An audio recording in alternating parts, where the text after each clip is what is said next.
Bonjour, bienvenue sur Un jour une question. Nous nous retrouvons dans une nouvelle vidéo et un nouveau thème. Donc après on va expliquer brièvement dans la vidéo précédente 3 concepts essentiels qui sont la consommation, le consommateur et le consumérisme. Nous allons nous intéresser dans ce vidéogramme à la fonction de consommation selon les différentes écoles de la pensée économique.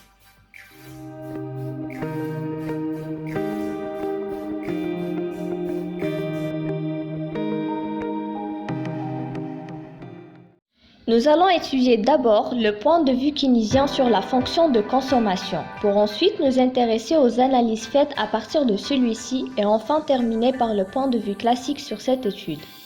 Commençons par la fonction de consommation. La fonction de consommation est comme l'étude de l'ensemble des dépenses de consommation qui peuvent être analysées au niveau de l'acteur individuel microéconomique ou au niveau des données agrégées macroéconomiques.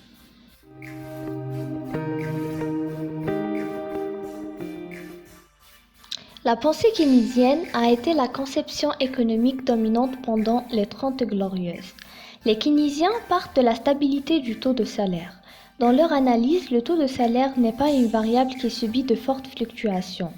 Il est relativement stable et donne ainsi à la fonction de consommation de la constance.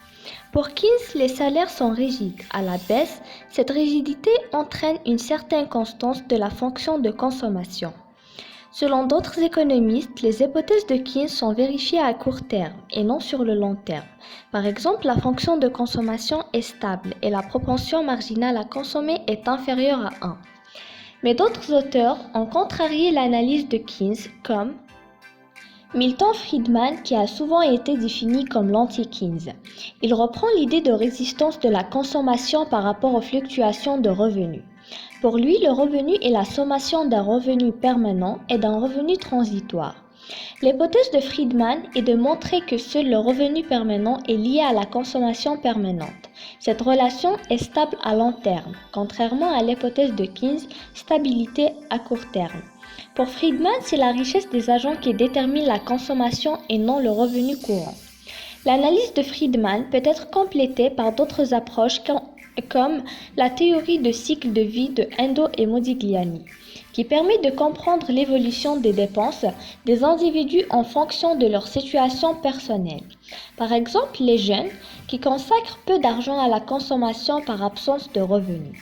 Les actifs ont des dépenses de consommation importantes. Les retraités qui sont en période de désépargne. Donc la fonction de consommation est liée au cycle de vie. L'effet de Pégou peut jouer sur la consommation et contredire l'analyse keynésienne. Pour Pégou, la variation des prix modifie la valeur des encaisses. Par exemple, en cas d'inflation, une augmentation des prix va engendrer une diminution des encaisses réelles et vice-versa. Donc cela peut provoquer un accroissement des dépenses de consommation ou une diminution. Les individus réduisent leur achat pour maintenir constante la valeur de leur encaisse réelle. Pégou se pose Keynes sur la stabilité de la fonction de consommation.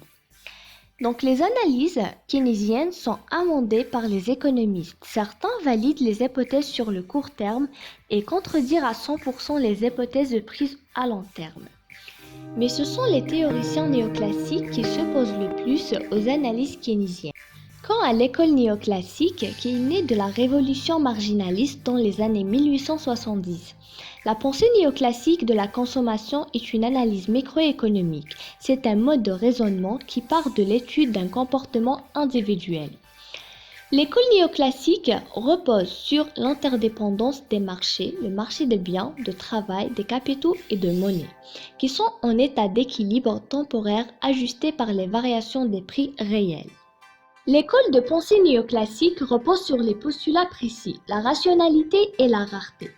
Donc les agents économiques sont censés être rationnels, c'est-à-dire qu'ils peuvent établir un ordre de préférence et qu'ils disposent d'une information complète et sans coût. Pour eux, la consommation dépend du prix. Donc l'opposition de cette théorie sur la fonction de consommation est la théorie de l'utilité marginale. Car elle raisonne non pas sur des quantités globales, mais sur des quantités additionnelles appelées marginales. L'utilité marginale est le supplément d'utilité associé à la consommation d'une unité supplémentaire du bien considéré. La théorie permet de comprendre pourquoi la demande de consommation est décroissante par rapport au prix.